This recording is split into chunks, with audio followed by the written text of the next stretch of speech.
If you're going to put your heart and soul into something, you better make it something you're proud of and you're willing to stand behind. Know who you are, what you believe in, and be prepared to stand up for it. I feel like about product too. I mean, you got to make stuff that you stand behind. You're proud to give away.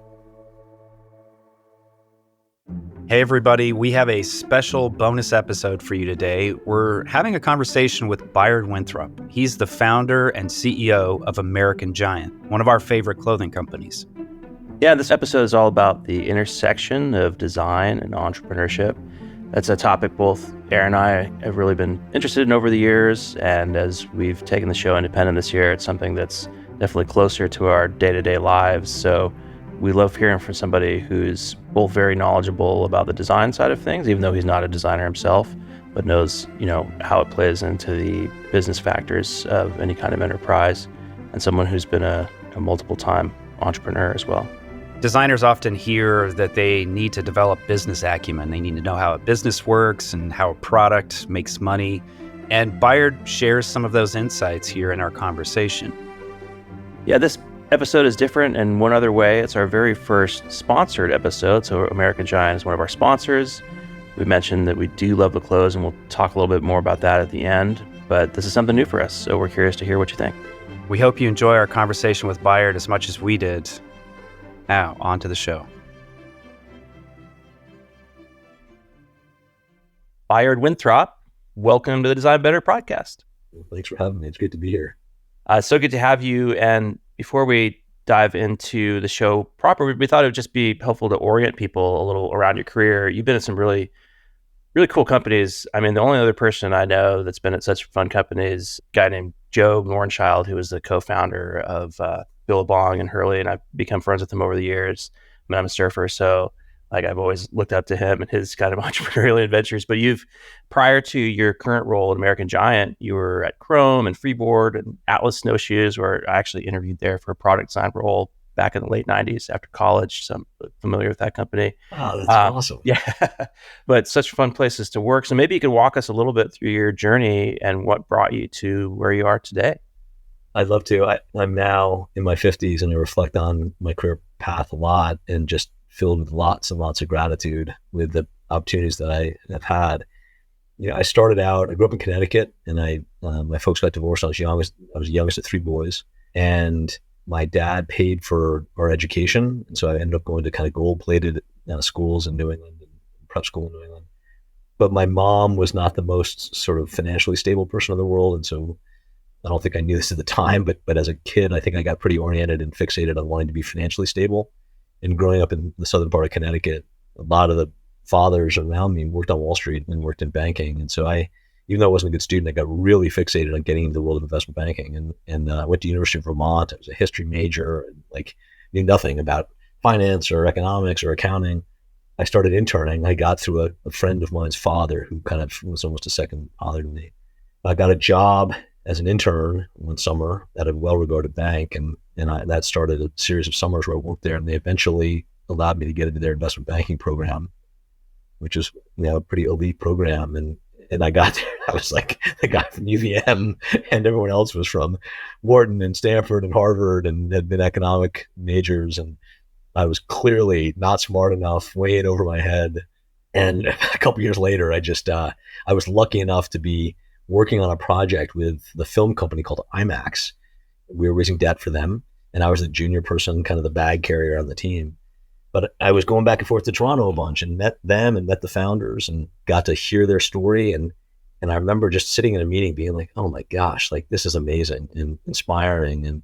And on the way back to the airport, the rest of the guys I was working with were kind of talking about how these guys don't understand the capital markets and they don't understand debt. I was thinking to myself, I was having literally the opposite reaction. Those guys get it entirely. What's going on? And so anyway, I gave my notice and I left New York. I couldn't wait to get away from the East Coast back then, and was heading to Seattle and was going to just do something different. And really, I had this vague notion I wanted to get involved in a consumer products business and making something. I wanted to make something physically, and diverted to San Francisco. A buddy of mine needed a roommate, and I diverted to San Francisco. And through a random series of connections, I kind of was asking anybody that when I got here, who do you know that's making products, doing something interesting? And through a friend of a friend, I met Jim Klingbeil, who was the founding partner along with one other guy of Atlas Snowshoe. The other founder was Perry Claiborne, who had gone through the Stanford product design program and had designed the snowshoe as his master's thesis, coming out of that and launched the business out of that. And I met those guys and saw that business. I think they had 1 or 2 employees at the time. And I spent, it felt like 6 months, maybe it was more like 6 weeks, but I would show up every other day and go walk in their door and say, guys, I'll do whatever you need doing. I want to be a part of the company. Eventually, I think it wore them down enough that they allowed me to come in. And that was just, it was one of those moments, was then, that I'm just enormously grateful for. I mean, I went from taking all these things I'd learned in banking theoretically and was applying them in practice in Atlas, and for the first time really understanding a lot of the concepts that I was being taught in banking. And I loved it, and I was halfway good at it, and I got to be a part of a lot of things that were going on there, the first 3 years of its really rapid growth. And I got some of the credit for the success there, and that opened up more opportunities. And so I did have, in an early phase of my career, the opportunity to work at some great brands. And, Chrome is another one of those. Freeboard is another one. Freeboard came out of the Stanford design program as well. But I think that I've been lucky enough to be associated with brands that were really authentic and that believed in building great products and believed in doing it with integrity. And I think that really got baked into my being. But those experiences, all of them very different, were all remarkable in their own way. And feel very grateful to have kind of stumbled into that opportunity, because I think without it, I don't know. I never imagined in the context I grew up in, it was like you're either a lawyer or a doctor or a banker. That was like the set of things I considered. And it was like this whole world opened up to me with Atlas Snowshoe that really kind of changed my whole paradigm. I think it's interesting, those models that you had growing up of like, these are the types of careers I could have. They're all very kind of ethereal, abstract, difficult to describe. And what you wanted was something physical and tangible. It's like the opposite end of the spectrum. Do you have a sense for like what it is about your personality that brought you to making? And then on top of that, making in a certain way, because there are lots of consumer products out there and they're not really all made the same way. It's a great question. I mean, I think about that a lot as it relates to school now, and what I perceive as the failing of schooling, particularly for younger people, about, as things like shop and things like that begin to decline in their presence in schools, that I think it's so important for young people, like, countries like Germany do this quite well, where they expose kids early to a wide range of careers and open up that, at least the aperture that says, I could go do that, or I could go into banking, or I could go into teaching, or whatever it might be. I did not. It was not part of my early educational experience, and I think that's a real shame. And to maybe the second part of your question, and obviously maybe I'm biased about this, but I think everybody has this innate desire to make. And I think it might be, I want to, learn how to make a really great loaf of bread, or I want to know how to fix my car, or to change the oil in my car, or to change my tire, or plant a great garden, or build a shed. I think that's an innately human need. And I think we're increasingly living in a time where there's less and less of that happening. And I think it's a cultural problem, actually. I think that losing that connection, I think you see it in all this artisanal craft movement stuff, to me is a explosion of that idea, like this need that, maybe I can, go work at Yelp every day and grind it out and put in a 60-hour week. But on the weekends, I'm going to make an amazing croissant, or I'm going to build a hell of a garden. I think that's a thing. And then maybe to the third piece about why high quality, I don't know. I mean, I just sort of feel like for all of us, why make a shitty croissant? I mean, if you're going to put your heart and soul into something, you better make it something you're proud of and you're willing to stand behind. I feel like it's a company set of values. It's like, well, you better believe them.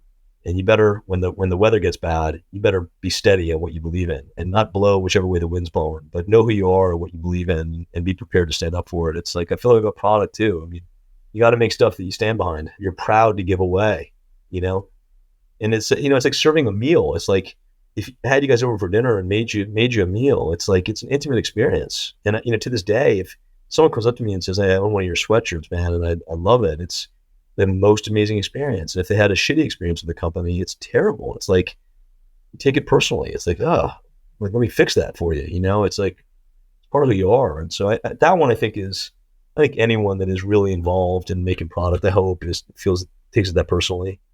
Yeah, the idea of quality, and maybe this could lead into your discussion about the origin for American Giant, but there's this idea of quality in the book Zen and the Art of Motorcycle Maintenance. Have you read that book before? And sure. it was published, I believe, in the 70s. Is that right, Aaron? And it's just around the time when so much manufacturing was starting to be offshored. And Aaron and I were talking about this before the interview, and there's a quote saying, caring about what you are doing is considered either unimportant or taken for granted. And that idea of quality and caring about what you're doing, maybe you could talk a little bit about that as it regards, why you started American Giant. Well, let me just go on a quick tangent before that I think that just stimulated some thought for me too. I think, one of the things that in the textile world, particularly, for your listeners that don't know much about us, we make all of our stuff entirely in the United States, from the cotton. It's not, there's all the way through, not all of our stuff is cotton. So we have other materials there, but all the way through the supply chain. And that's a remarkable thing. There's like all these incredible steps. And like so much of American industry, a lot of that is turned into what we refer to in the textile industry as kind of ton and gun manufacturing. It's like high speed, almost turning humans into robots. And I think, one of the things that we, with our line, have done is, because we exist in more of the premium end of the apparel market, there is this remarkable thing when you can go into facilities and actually stop and talk and listen and empower people that are actually on the floor to weigh in on decision making. And there's an element there about, at least with our supply chain, about having a new conversation about what it's like to make an American Giant sweatshirt, let's say, where there's a bit more pride and ownership and participation in what's going on there. And just anecdotally, in that program, we nap our product in a place called Carolina Cotton Works in Gaffney, South Carolina. Not far from me. Oh, is that right? Really? I'm in Athens, Georgia. I'm not too far. Oh, yeah. I didn't realize that. Yeah, that's right. And Gaffney is a town in northwestern South Carolina. The napping there was a tricky part of it. And the guy that runs the napping in Carolina Cotton Works fixed that for us and unlocked a critical piece in the development of the company. And he's now a part of our narrative. I see him every time I go down there, and without him, we wouldn't be here. That humanity, that piece of that puzzle is a big deal when we think about our own kind of domestic manufacturing capability and our desire to get better and better and better at doing it. The human piece of that, the pride in that, I hope that's a piece that's missing in a lot of domestic conversations. That as we move into quality, we have a saying in the company: make better things, make things better. And that essentially means that when you have quality that you take pride in, and you share that pride and that quality with the people that are making it, goodness flows. People think they've got important stuff to do, and they're working, in a place that is dignified and respects their effort. And that's a big part of what, I think has made us successful is maybe rethinking a little bit what textiles domestically can look like. And so, sorry, I just diverted on that, but that's it. That you're talking about that made me think about that, about it is so important to not take that for granted, to make sure that people understand how this remarkable performance that happens to produce a sweatshirt is honored and celebrated. And it's a big part of our narrative. From the very beginning, we've always talked about our supply chain because we think it's so critical. We wouldn't be here without them. So critically important, One of the afflictions of being a designer is that you can't help it, but you just pay attention to everything. So if you check into a hotel and the faucet is not right, it's just like, oh my God, I can't believe some knucklehead did this. Or like there's no light switch next to the bed, or like it's an affliction. So inherent in design is a quest for quality, and you arrive at it through cultivating your attention. And what you're describing here is paying attention. Paying attention to all the pieces, all the steps. Who's involved? What's our relationship so we can continue to work further? What are our materials like? Where are we going to make this? What do we stand for? And what's the story behind this thing? And what's the relationship that we want to have with customers? And I think that all designers who listen to this show, regardless of if they're digital designers or they're creating physical goods, films, whatever, this is who we are. This is what we're about, is about paying attention. So not so much a question, more as like, how do you feel about that statement? Yeah, well, I'll just, there's maybe a final piece, which is being able to operate and design in an environment that gives you the freedom to ask those questions and press on them and to achieve the outcome that you think is right and good. And when we launched the company, we launched it with a full zip sweatshirt, men's only full zip sweatshirt. And that was designed by a product design guy, an engineer. He had no clothing experience at all. It was very intentional. It was in part to open up that conversation completely and to say, if you were going to make something in an unconstrained way and you needed to make it great, how would you do it? And I wanted there to be no preconceived restrictions or blocks to anything. I wanted him to go and enter that into purely through the lens of how do I make this thing the best possible thing it could be. I got a lot of shit for that in the early days, but I think it really paid off. It changed the way the company designs product, by the way. That initial his design, his leadership there really changed us forever. But it's interesting to hear you think about it, because when I reflect back on his process there, it really was that way. Just this meticulous, relentless drive for perfect, which is a cool thing to be, a part of and to watch happen and come together in the end. Yeah, maybe tell us a little more about, it's Philippe, right? Philippe Manu. Yeah. And his background and how that relationship came to be. Yeah, so I met Philippe. So like all these like small companies, you realize there's an incredible network that all know each other. And going back to Atlas Snowshoe, that company merged out of the Stanford Product Design program. And when we were there, when I was at Atlas, we were looking into making child carriers of all things. We felt that the child carrier market was not in great shape, and there was an opportunity there. That was my senior project, actually. Is that right? Program, yeah. I did a child care. It was sort of a silly idea because I didn't have kids. I had no idea.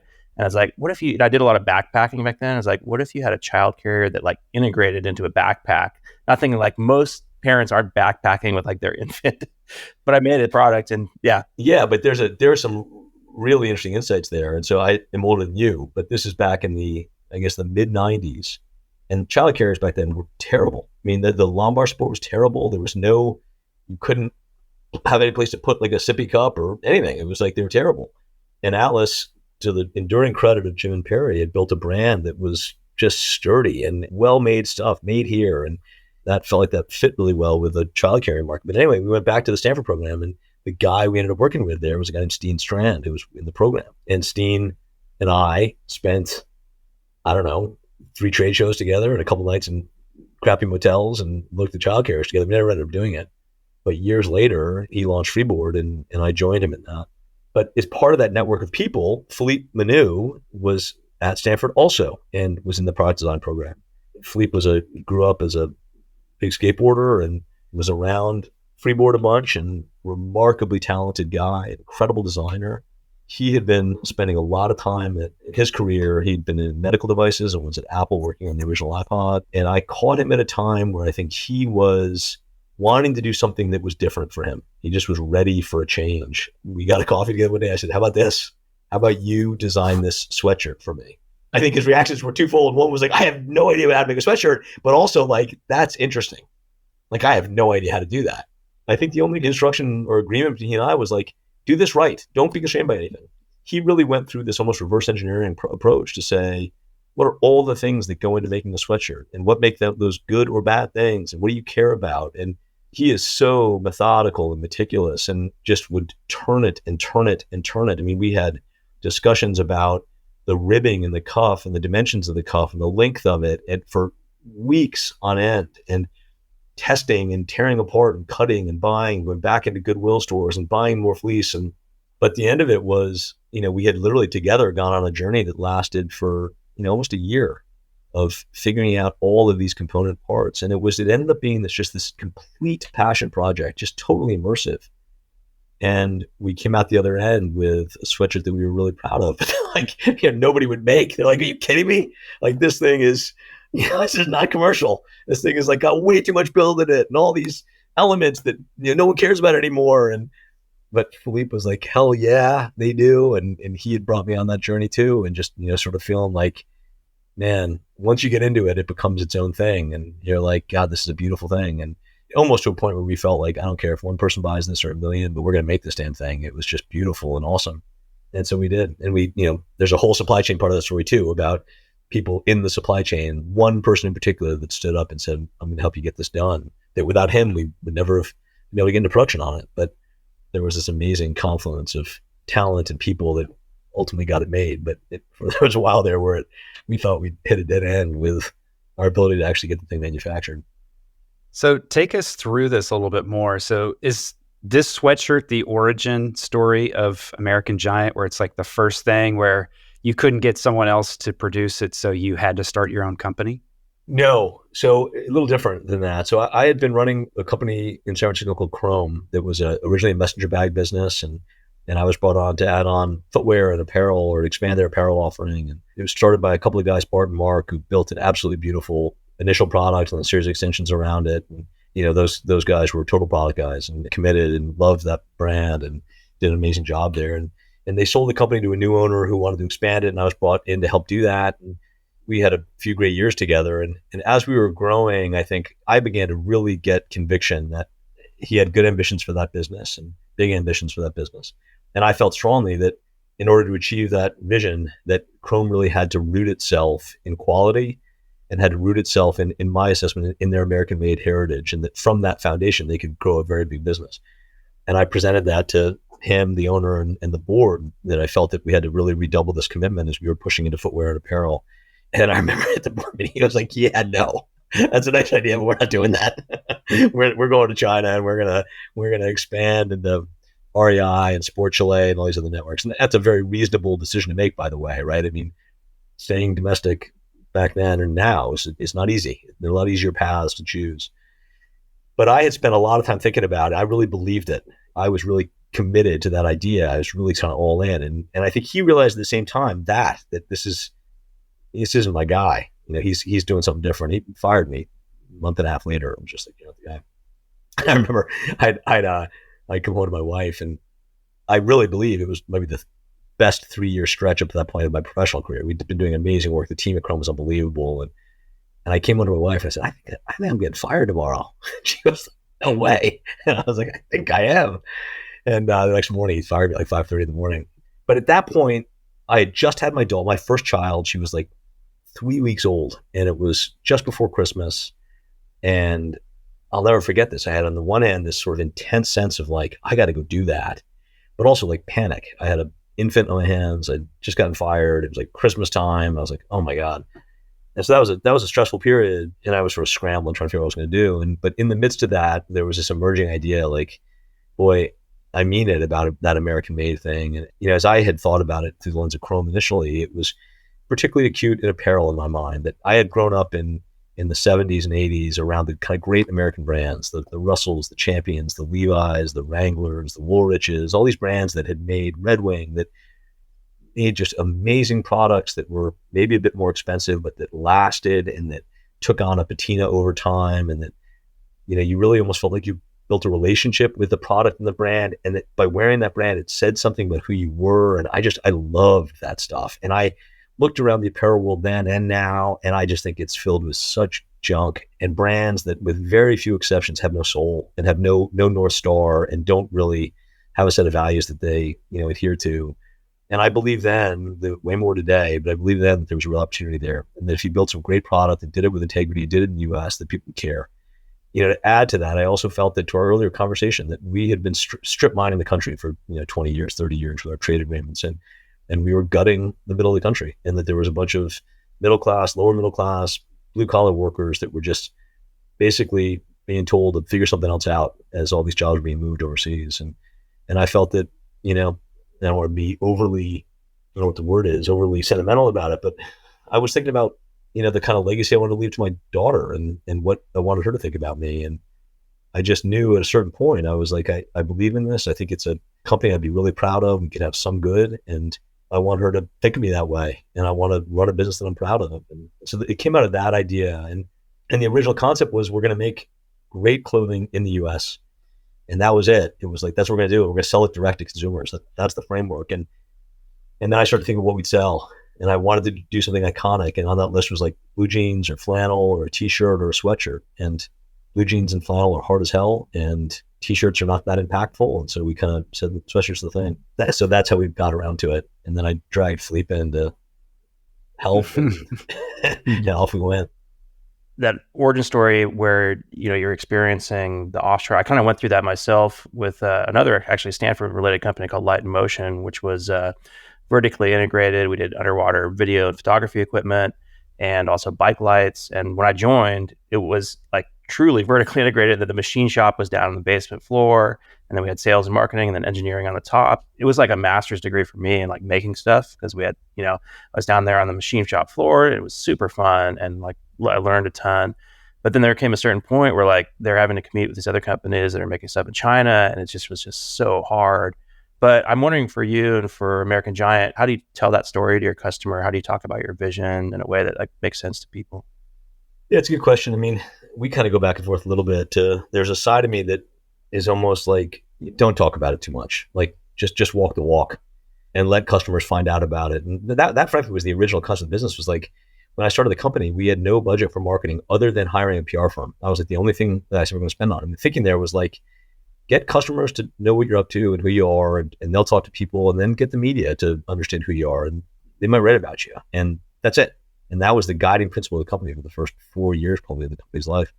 But so there's a big part of it is that, Elijah. I think align around a set of values and a product that you believe in. And there's a side of me that feels like you got to let that, customers ultimately are going to be the judge of that. And if you do that well, they're going to respond. If you do it terribly, they won't.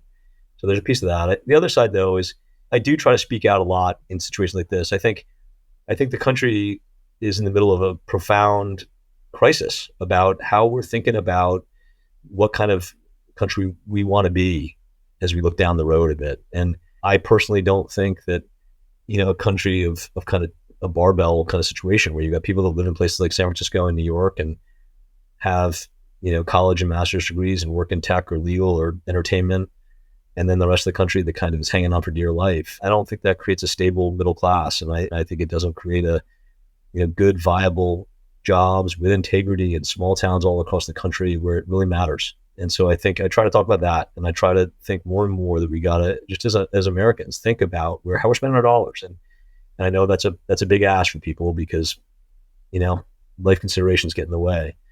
But I do think that we have to reflect a little bit on the country today and how we're thinking about your point about how important is it to us that we live in communities that make things, that have independent businesses. And I think the U.S. has really gotten to a place now where we've gone so far around the bend in pursuit of unfettered capitalism and trade that we've lost sight a little bit of the human fallout of that. And I think it's real. And I think that the closer you get to it, the more you look at it, I think the more important it becomes if you allow yourself the opportunity to process it a little bit. And the good news is I think we've got, the last two administrations, the Biden administration and the Trump administration, probably don't agree on anything. The one thing they do agree on is that we got to address our trade agreements, and we got to rebalance them, and we got to breathe some vitality back into U.S. manufacturing, domestic supply chains. And that's great news. And I think good things are going to come from that. But we need more of that. We need more machine shops. We need more apparel manufacturers. We need more independent farmers. We just need some of that vitality back into these towns. And I think that's what gets our team up every day is that idea that in some small way we can have an impact. We can add a job. We can add a good afternoon to some facility somewhere, and that means a lot to us. And I think we try to talk about that when you're supporting the company, you're supporting that initiative. And so that's the extent of how we do it. We don't do much more than that. But if I'm given the chance to talk to people like you guys, I jump at it because it's a good opportunity to tell a little bit more about what we're up to. There's nothing like owning an object that gets better and better with use. I bought a pair of shoes back in 2006, and I've literally put thousands of miles on them. And I just sent them off. I bought them in Berlin. I sent them off to be resold so they can give me another, 17, 20 years. But that's one thing about, like an American Giant sweatshirt. It doesn't feel like any other sweatshirt that I've ever owned. And I've owned a lot of sweatshirts. I mean, it feels amazing. It feels amazing to own. And it's so exciting when autumn comes around and I get to wear it again. That's really nice to hear. It's like your shoes. It's not that complicated. I think you make something like that with great ingredients and you assemble it with talented people, the result's a good one. I mean, I have a similar experience with the one pair of dress shoes I bought for my job on Wall Street a million years ago. That pair of shoes, which I spent, I think back then, like $210 for, which seemed to me at the time, it is today, but back then was just like an impossibly large number. And they're the only dress shoes I have today. I still wear them when I always go to a wedding or a funeral. They're the ones I wear. And that's remarkable. I mean, that was 30 years ago. And they're better today than they were then. I've had them resold twice. That's the aspiration. With everything we do, is that question. Is like, are we putting our best foot forward here? At every price point, we put our best foot forward. And I think that's, again, I think you achieve that. It's so much of the way that we design things now. And this is a real tribute to Philippe and the kind of cultural piece that he baked into the business is deconstruct everything and go bottom up. And by the way, have the humility to talk to the farmers that are farming your cotton, and the yarn spinners that are spinning your yarn, and the knitters and the finishers. Talk to them. Present the problem. We're trying to solve this. We want this to be the result. And it's remarkable what comes out of that. Just shut up for a minute and sit across from a guy that's been running a napping machine for 25 years and ask him the problem. I'll tell you a funny anecdote. We sat once in one of our yarn providers. We do business with one particular yarn provider that's out of Gastonia, North Carolina, and great people, great family business. And we sat in a conference room with them once, and I was there with another large apparel retailer in the United States who was trying to have some insights into U.S. manufacturing. And the person from this yarn producer said, "Hey, you got to just stop for a second. That 25 years ago, I'd be talking to you all about how to produce better product and drive better costing, and we'd be solving things for $1 a pound. But today, I have some junior salesperson talking to some junior salesperson on your side, and we're arguing over pennies a pound." They said, "I have a relationship with one business today where I actually have a partnership with them in that way, and it's American Giant. We're just a tiny player compared to these guys. But we've lost that a bit, that intimate relationship of building businesses together and collaborating, working with one another. That's one of the, I think, the fallouts of a massive, complex, globalized supply chain. But it's interesting when you get into it with your constituents and you talk about the challenge you're trying to resolve, you get them together, and you're talking to the people that are actually doing the work. It's interesting what you're able to achieve because the talent's down there. It's like, oh yeah, right. These guys know more about yarn than I do. They've been doing it for 3 generations and at scale. Maybe we should listen to them. So some of that quality is the result of just having the humility to realize like there's a lot of knowledge there if you just tap into it that you can benefit from. Could you talk a little bit about your design process and maybe how it's evolved over the years? You originally had this one product that you're really focused on, the sweatshirt, and then your product line grew. What changed about the design process as the company grew? Yeah, I think this isn't always the case. I think this is particularly the case in big categories or programs that we enter into, and in no particular order. It's like, denim or flannel or women's leggings, or when we enter into new categories where we feel like it's a new endeavor for us, and maybe it's a new endeavor for our customers, and we want to do it right. We want to do it with integrity, and we want to. So I'll just give you sort of an example that'll sort of answer the question. We made a decision 5 years ago to launch a women's leggings program. And we felt it was a good extension for the brand. The brand could do really, really well. It complemented very well our supply chain. The domestic supply chain is very well suited for leggings.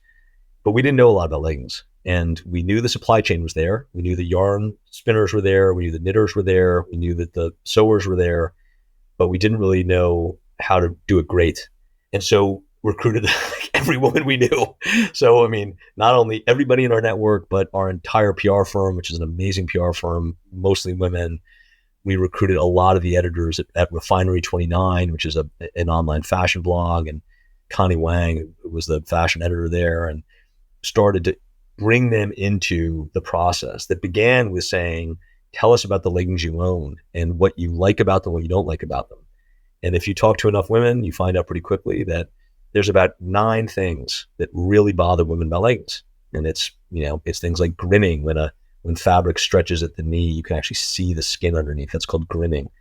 It's visible moisture. So if you're sweating, you can see that. It's baconing around the knees where the fabric loosens over time, or it might be getting a muffin top on the waistline. And the basically started 8, I think it was 8, maybe 9 things we were solving for. And so we literally condensed all that data, and then we went down to a place called Texellini in LA, which is like one of the best producers of this type of fabric in the world, in my opinion. And we sat in the development room with them and said, this is what we're solving for.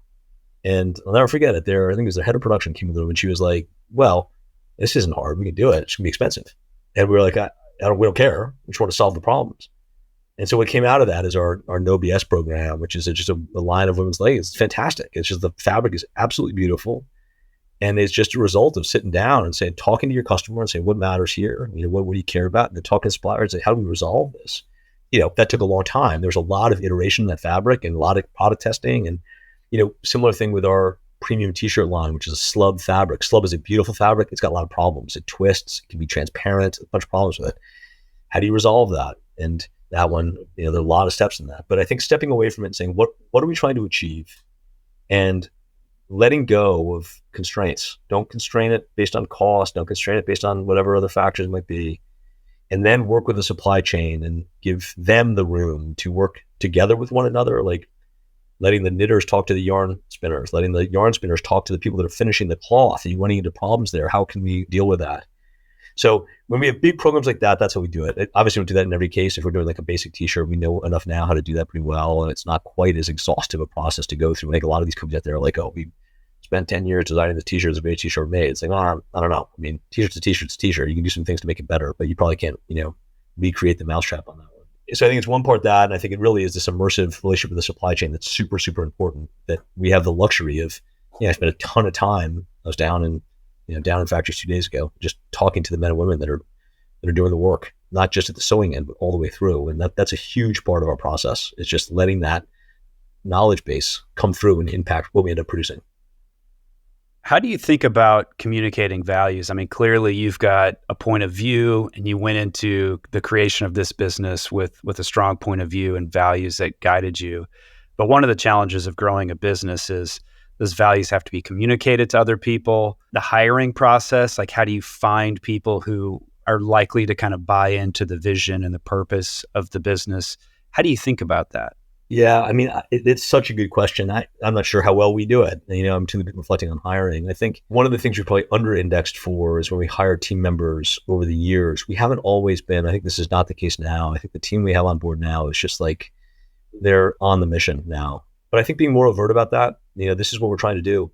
During the pandemic, over the last 4 years, let's say, there have been so many things that have presented brands with challenges, whether it's the BLM protests or COVID-19 or school shootings or global warming or whatever these big things might be. And brands are under tremendous pressure to respond to all of those and to take stands on all of those. And I think going through those experiences, our response has always been, I think, to really be both sensitive to where our customers are, where our employees are, but to be clear about the mission that we are on. And we are not on a mission on all those things. We are trying to impact U.S. communities that need good jobs. We are laser focused on that. And I think we have at times been really clear about that in our recruiting process, and other times been less clear on it. And I think some of the times we've been in our advertising, we've been more focused on just trying to convert customers because, it felt like, oh, we're getting hammered by COVID or whatever it might be. We got to be more. And I think almost every case when we're not clear about what we're doing and why we're here, it's not good. I'm not sure that we do it particularly well. I think we try to do it well. I think, when we're at our best, we're clear about that, and it's in our advertising materials, and it's in these discussions, and it's in recruiting new members to the team and onboarding new supply chain facilities. And then the other thing I would say is that, I sort of reflect on this a lot. It took me to be into my 50s before I realized, like, I want to work with people that I admire and respect and like. The flip side of that is we try to build really durable long-term relationships with the people we partner with. And that has been one of the great beneficiaries of this company is having some of those relationships really throughout our supply chain. And, it so happened that during COVID, that was probably saved the company, that we had these deep relationships with suppliers in Gaffney, South Carolina, who were willing to reach across to us and help us when we needed help and needed to help managing inventory when the bottom fell out of the market and stuff like that. So I think just trying to be more, in our case, values forward and transparent and forthright about what we believe in and why. Yeah, I think that idea of focusing on your mission is really interesting. And maybe rewinding a little bit to talk about the COVID experience, you found yourself in a situation where your values and what the company cares about aligned with sort of almost a task you were assigned to make PPE. And maybe talk about, what went through that, how did that kind of feed into the values your company has? There's not a huge number of companies that are produced in the U.S. in the textile world anymore. And those that are there, at least those that are significant enough, kind of all know one another. There's a very important yarn producer. They're the largest consumer of cotton in the United States, called Parkdale. And the man that runs that, Anderson Warlick, is a great man, great friend of the company, was a friend of ours way before he should have been. We were just tiny, and he really has been a consistent, steady friend through all of it, and his team around, and Charles Heilig and Davis and all these guys that are just kind of been really great to us. But Anderson got a phone call from the White House when the pandemic had kind of just started going, and they got a call saying we need masks. And it's easy to forget this back then, but there was a time there where in New York, they couldn't get medical masks onto physicians and nurses and ambulance drivers. It was a crazy situation. And so Anderson, who is very connected to the industry and a lot of the big producers like Haynes and Fruit of the Loom and people like that, he basically sent out a call to, I think, 7 of us to say, look, we got to get going on this.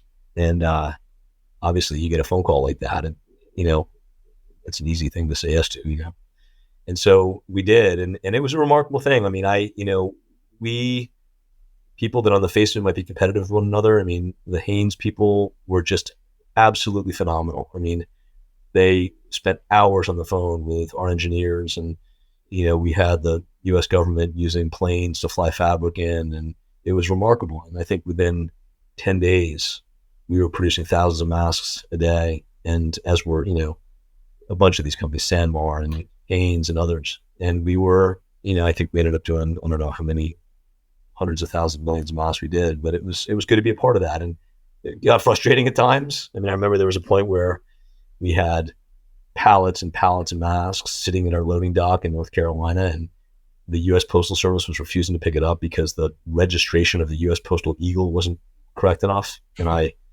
remember I was on a conference call once with, I think it was Peter Navarro's office in the White House and Andy Warlick and all these guys. And I was just like, I'm going to drive the fucking truck up myself. I'm going to drop it off. Like, this is insane. And the next day it got picked up. But just stuff like that, you're dealing with the federal government can times be just maddening. Like, guys, there's, come on, what are we doing here? And I think, it was obviously we would do it again in a heartbeat. It was a reminder, though, back to the earlier conversation, that it is not a great thing that as a country, we had to ask a company that makes sweatshirts and t-shirts to convert its facility to make medical masks. I mean, I think we've lost that ability, and I think we need to have some of that capability back domestically. Even if it doesn't make the most economic sense in the world, we've got to have some capability to make the things that we need. I wrote a piece about this on LinkedIn in the middle of it all, but I had an experience where my daughter got sick right when the pandemic was getting started. I walked down to Walgreens and they were sold out of Motrin. And for those of you that have kids, it's like literally it is like manna from heaven. It's the most remarkable thing. There's no Motrin on the house. Like, holy shit, there's no Motrin here. I went home and got on my computer. It was like, turns out that basically all the Motrin comes out of China, as does all the penicillin. And it just got me late at night in a bit of a fevered state into a place where I felt I needed to write something about that. Like, we got to confront this stuff. Like, we got to have the ability to make stuff. And so it was a great experience. We got through it. We had to shut down all of our production for, 6 months. That was a little breathtaking, but we filled the contract up and then moved on. And it was, again, glad to be a part of it. But I would prefer if the next time around we've got that capability domestically, independent of the Haynes and the American Giants of the world, because it's not our core business, obviously.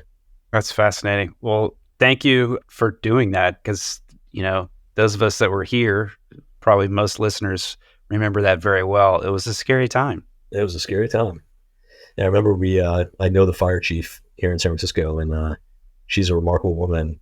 There was a point there where I was driving boxes in my pickup truck of masks to her fire department. So her officers, her firemen and women could have masks. It was just like, it was wild. I mean, it was just, it's hard. It's almost hard to remember that now. It feels so long ago and so unreal. But yeah, it was a crazy time. Well, Bayard, this has been fascinating. What you're doing at American Giant is super inspiring. The design process you go through, the way you pay attention to quality and sourcing, how it all fits together. It's a really inspiring business. Well, I appreciate that. It's been the joy of my life to be able to do it. And so I feel very grateful to have been a part of it. And it's a great job to get up and go to every day. I feel very, very lucky. So I appreciate the kind words. It's been a blast.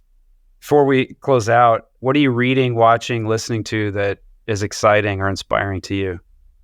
So I do a thing at the office where I buy books I was inspired by Zappos and Tony Hsieh that did a similar thing for this year. But at Zappos, he had this thing, we had the bookshelf, you just take books. And I was like, that's a great idea. And it's a great way to sort of socialize thinking with the team. So I'll give you a couple that I've read recently that are on my bookshelf, some different ones. One of them is a book called 2 Second Lean, that is a book about lean principles in manufacturing businesses that addresses, I think, books like The Toyota Way don't quite, I think, get down to the cultural level. Like, how do you imbue a facility in North Carolina with lean principles? And so that book, which is written by a guy named Paul Akers, is fantastic and helped our team socialize the idea of lean thinking and everything that we're doing and trying to get better and better and better about that in our offices, in our facilities, in our supply chain. That's one that I think is really accessible, easy to read. On the face of it, might feel a little simplistic, but I would push back on that and say it's a good reminder for those people that are not trained in lean principles to read and a way to kind of socialize that. That's one. Another is we are just moving offices now, and we're moving to another part of the city, and our new neighbor now is Tartine, the bread maker. And Chad Robertson, who's a guy we've known for a long time. That's a great neighbor to have. Yeah, exactly. I've known Chad for a long time. And for those of you that don't know him, he is talk about quality and commitment to craft and totally immersed in it. He is that in spades. And his first cookbook, I think it's called Tartine, is one that I just bought 3 more copies yesterday for members of my team. But we've got an interesting project coming up with him. And I just reread that book. And it's a reminder of just the joy and the output that comes from true commitment and passion about something. And in his case, through the lens of really just a single bread that he makes. But I find it a totally inspiring marination on that idea and the importance of design and commitment into manufacturing in a way that produces something pretty remarkable on the other side. Awesome. So before we started recording, Aaron was on mute and we were kind of laughing, and Aaron has this great t-shirt idea, actually. Let's have a shirt that just says "You're on mute." So we're really loving this partnership with American Giant so far. Like Aaron, I have a sweatshirt, and unlike Aaron, I'm able to wear it right now because we have this coastal fog in the morning. Yeah. So I'm often wearing it to go check the surf. But we need to make that t-shirt. We should make the t-shirt. So you heard it here first. We need to make that t-shirt. That's the best. Coming from the Design Better podcast. So we'll count us in. We will produce that t-shirt with you guys. That's awesome. I love that. Awesome. I'll wear that on my kids when they're getting under my skin. You are on mute officially. Oh, that's great. I'm in. That's awesome. Awesome. Well, Bayard, thanks so much for being on the show. Hey, thank you both very much. It was great talking to you.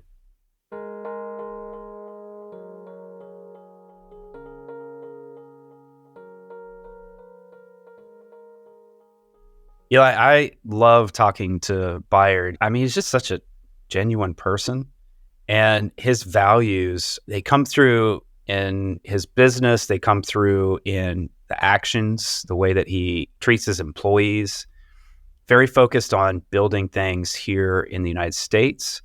Recognize we have listeners around the world, but the United States kind of lost a lot of manufacturing, and with that, a lot of jobs. And as Bayard shared, that impacted a lot of smaller towns. I grew up in a small town, and factories are the lifeblood of these small towns.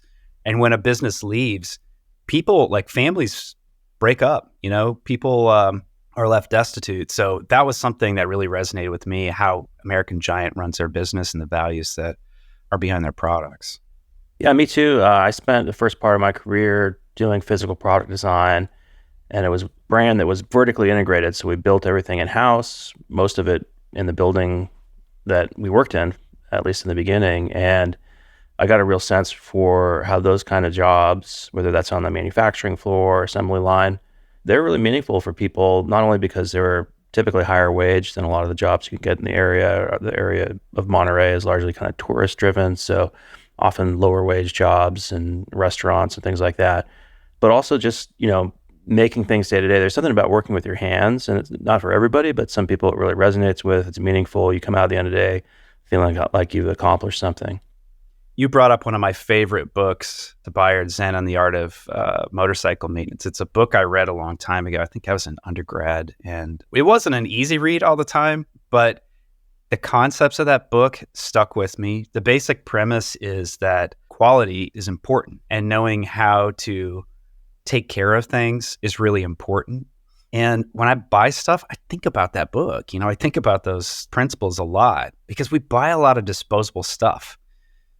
Fast fashion, it's a H&M. You go there and you get a cheap thing and it falls apart. And don't get me wrong, I do like H&M, but just, stuff doesn't last. But then you buy something from a manufacturer like an American Giant, and you have a piece of clothing that lasts a long time. That philosophy, as designers, we think about that thing. We think about how things are made and the ethics that go into that. Yeah, there's a line from the book that says caring about what you're doing is considered either unimportant or taken for granted.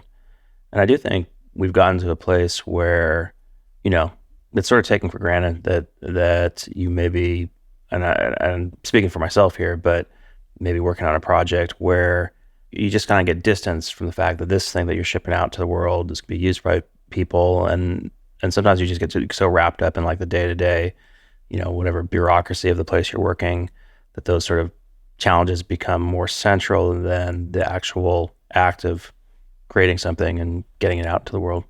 So you mentioned at the top of the show that this was kind of new for us, having a sponsored episode in our feed. And it's not something that we take lightly. In fact, initially we sort of were like, this is a line in the sand for us, because we always want to produce episodes that are relevant to people, to our listeners, because you're taking time to listen to our show and that means something to us. That's really important. But American Giant is a company that we think has lessons. Like, we can learn from a company like this. It's an adjacency. It's not software. It's physical goods. And there's a ton that we can learn from industrial design. They've been doing this for hundreds of years. Not American Giant, but industrial designers have been doing these things for a long time. They're working with design systems. They're working with, constraints, time constraints, thinking about operations and staffing. And it's a lot of the same stuff that software and design teams are wrestling with right now. We talked a bit about the values of American Giant. Those values line up with us. And we've had a chance to wear American Giant clothing. And, speaking for myself, I love what they make. They make the best sweatshirt, just hands down, whether it's a hoodie or just like a classic crew. I love it. And we're recording and it's early October. This is my favorite time of year. And I love it when I can break out like the cooler weather clothing, because cooler weather clothing is the best. It's so good to put on like a nice sweatshirt. And it just doesn't get any better than a sweatshirt from American Giant. Yeah, I'm actually wearing one of their pieces right now, somewhat unintentionally, the CFC shirt. And first of all, I left the house with more than one item of clothing that had camouflage on it, also unintentionally. So I kind of look like a deer hunter, embarrassing to my wife. But this shirt is it's wonderful. It's heavy. It's so well made. It's warm. And, whether I'm just, chasing the kids around at a park or I'm out looking at the surf and it's a cold morning, these clothes are just they're fantastic.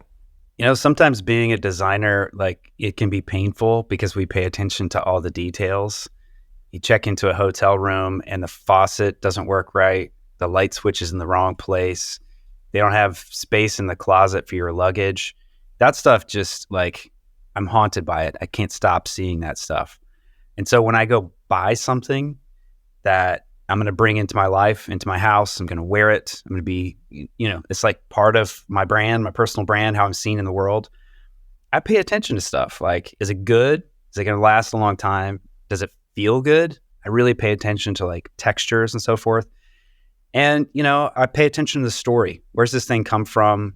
What's this brand about? And all of those things that, line up with American Giant. They pay attention to quality as much as I do, how things are made, the stitching and so forth. I just appreciate that.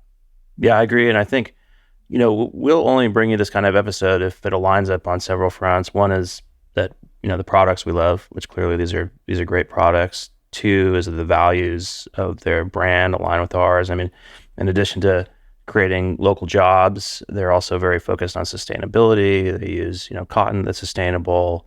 So that aligns with the way we think. Then when we want it to be an interesting story and educational and aligned with our, what our audience wants to learn. And like Aaron said, I think this kind of ticks all those boxes. So hopefully you liked it, you enjoyed it, and please let us know in feedback if this is something you want to hear more of, because we're hoping to be able to do more. But again, our most important thing for us is that we're making a show that you guys love.